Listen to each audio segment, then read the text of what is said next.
Hello everyone, कैसे हैं आप सब लोग। आशा करते हैं सब अच्छे होंगे। So today in this video lecture we will discuss about the relationship between normality and molarity. तो आइए जानते हैं नॉर्मेलिटी क्या होती है।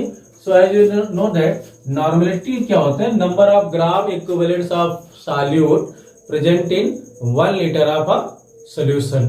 And normality is equal to क्या होता है, मास ऑफ सॉल्यूट अपॉन में equivalent weight of solute into 1000 upon V.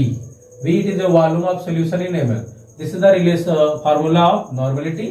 And same way में अगर हम मोलरिटी की बात करें तो मोलरिटी क्या होता है, number of moles of solute present in 1 litre of a solution at a particular temperature.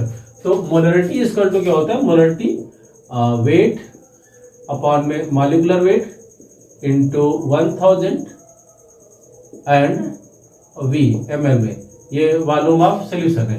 तो ये मोलरिटी का रिलेशन हुआ और ये नॉर्मेलिटी का रिलेशन हुआ।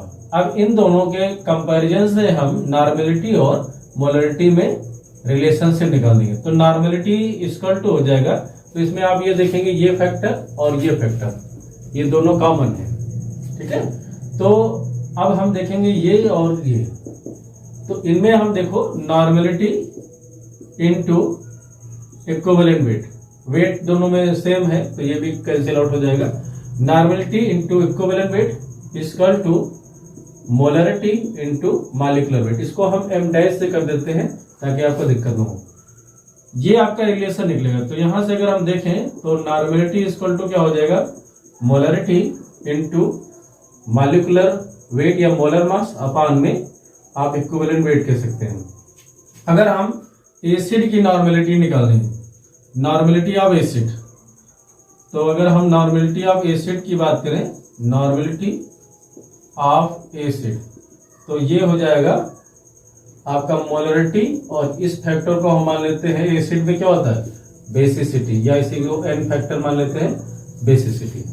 और normality of base equal to क्या हो जाएगा, molarity of that base into acidity. Acid के केस में क्या होता है एसिडिटी। तो ये आपको रिलेशन मिल गया नॉर्मेलिटी और मोलरिटी में। तो आशा करते हैं आपको समझ में आ गया होगा। एक बार मैं फिर से रिवाइज कर रहा हूं कि नॉर्मेलिटी इक्वल टू होता है वेट ऑफ सॉल्यूट अपॉन में इक्विवेलेंट वेट इनटू 1000 अपॉन में V volume of solution in ml। And molarity equal to weight of solute upon में molar mass of solute into 1000 upon में V क्या है, volume of solution in ml। इन दोनों को अगर कंपेयर करें तो आपको ये फैक्टर सेम मिलेगा, कैंसिल आउट हो जाएगा, और W आपका सेम है, ये भी कैंसिल आउट हो जाएगा। जो इक्विवेलेंट वेट है और जो मोलर मास है वो अलग अलग है। तो normality into equivalent weight equal to molarity into molar mass. इससे हम निकाल लेंगे normality equal to molarity of that component into molar mass upon equivalent. ये आपका n फैक्टर है, या इसी को हम एसिड के केस में आप बेसिसिटी बोल सकते हैं और बेस के केस में इसको एसिडिटी बोल सकते हैं, ठीक है। ओके, आशा करते हैं ये चीज आपको क्लियर हो गई होगी। तब आप अब हम लोग जो है बात करेंगे normality equation and molarity equation. चलिए आइए हम बात करते हैं नॉर्मेलिटी और मोलरिटी इक्वेशन की।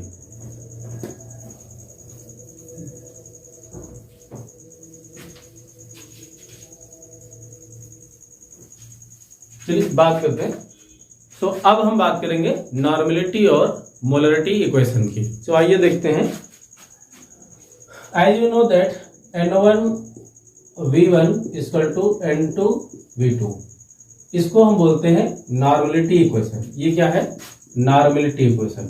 ये क्या है, नॉर्मेलिटी इक्वेशन। इसका क्या यूज है कि आपको मान लो कोई सोल्यूशन है, वो एक पार्टिकुलर नॉर्मेलिटी का है, उससे आपको दूसरा सोल्यूशन बनाना है डिफरेंट नॉर्मेलिटी का। फॉर एग्जांपल मान लो क्वेश्चन में आपसे पूछा गया कि एक सोल्यूशन A है जिसका नॉर्मेलिटी 0.5 N है और उसका वॉल्यूम जो है V1, ये N1 हो गया, और V1 उसका आपका मान लो 100 ml है। उसको उसने कहा कि उसको हमने डाइल्यूट कर दिया है और उसका वॉल्यूम V2 हमने कर दिया है 500 ml।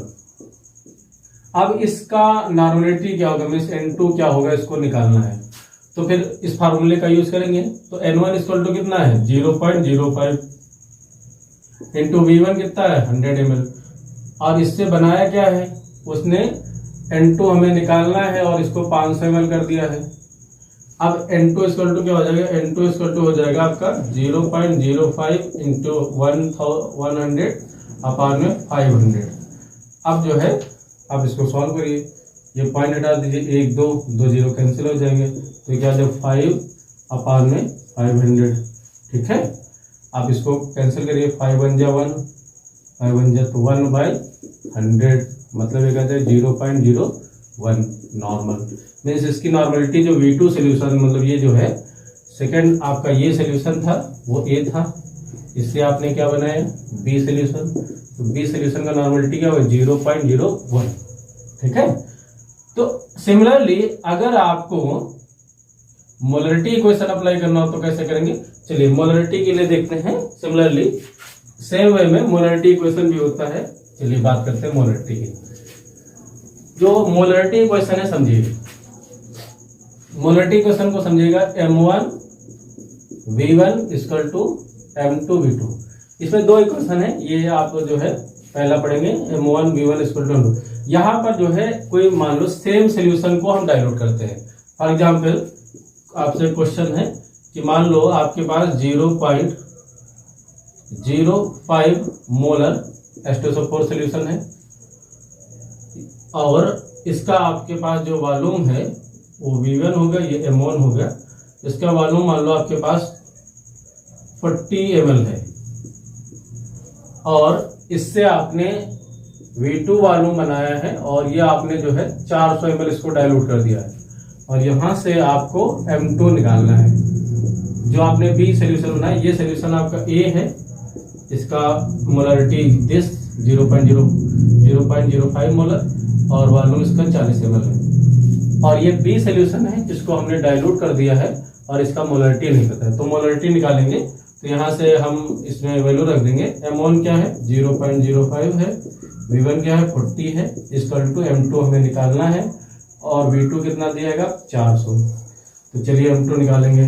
तो M2 इक्वल टू क्या हो जाएगा आपका जो है, देखिएगा इसमें जो है ये हो जाएगा आपका 0.05 इंटू 40 और डिवाइड बाई कितना हो जाएगा 400। ये पॉइंट हटाइए 1 2, तो 2 जीरो नीचे बढ़ा दीजिए, तो अब जो है 1 जीरो कैंसिल हो जाएगा जी। तो ये हो जाएगा 20 अपान में 4000, तो ये जीरो कैंसिल हो जाएगा। तो ये हो जाएगा 2 1 जा 1 2 2 जा, तो 1/200 इसका ये आपका आएगा मोलरिटी। तो आशा करते हैं यहाँ तक आपको समझ में आया होगा। अब दूसरा इक्वेशन क्या है, दूसरा समझिए। दूसरा इक्वेशन ये है कि अगर आपको एक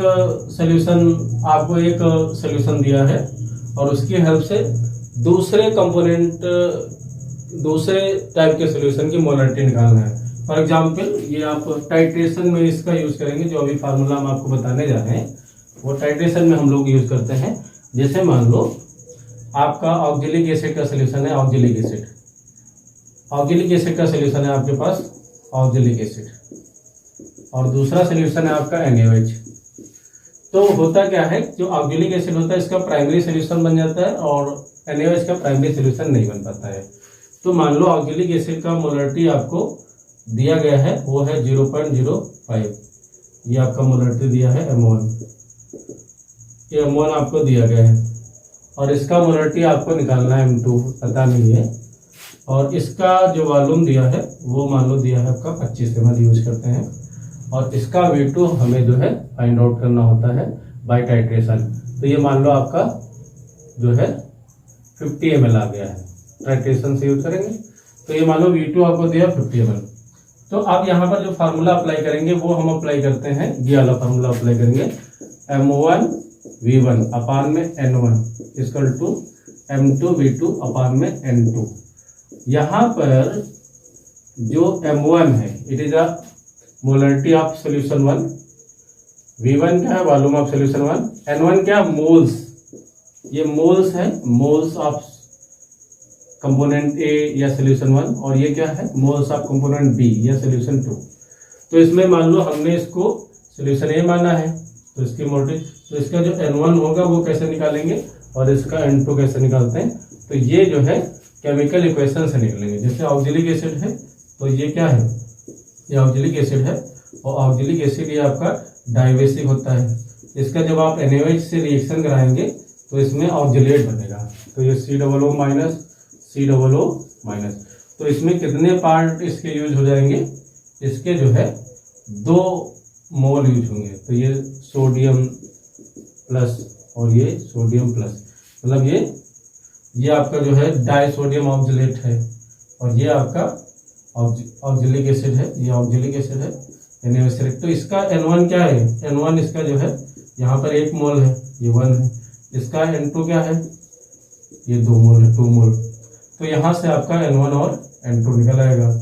ये जो number of moles of NaOH है, नंबर ऑफ मोल्स ऑफ, तो ये यहाँ पर रख देंगे। तो M1 इक्वल टू क्या दिया गया है, 0.05 इंटू V1 कितना दिया 25 ml, डिवाइड बाई कितना N1 हो जाएगा 1, और M2 कितना आपको दिया गया है, M2 निकालना है, इंटू V2 कितना दिया है 50 ml, डिवाइड बाई 2।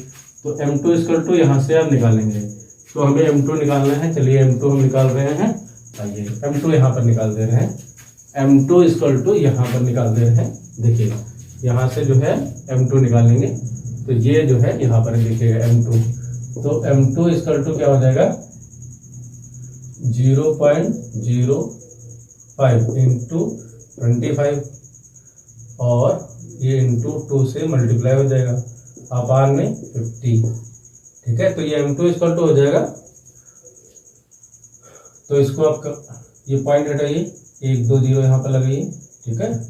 अब जो है ये कितना हो जाएगा 25 से, ये 25 है 25, और ये इसको आप काट सकते हैं 25 25 बन जाए, और 25 2 टाइम, और 2 से 2 कैंसिल हो जाएगा, मतलब ये हो जाएगा 5, और डिवाइड बाय कितना हो जाएगा, ये 1 आ जाएगा 100।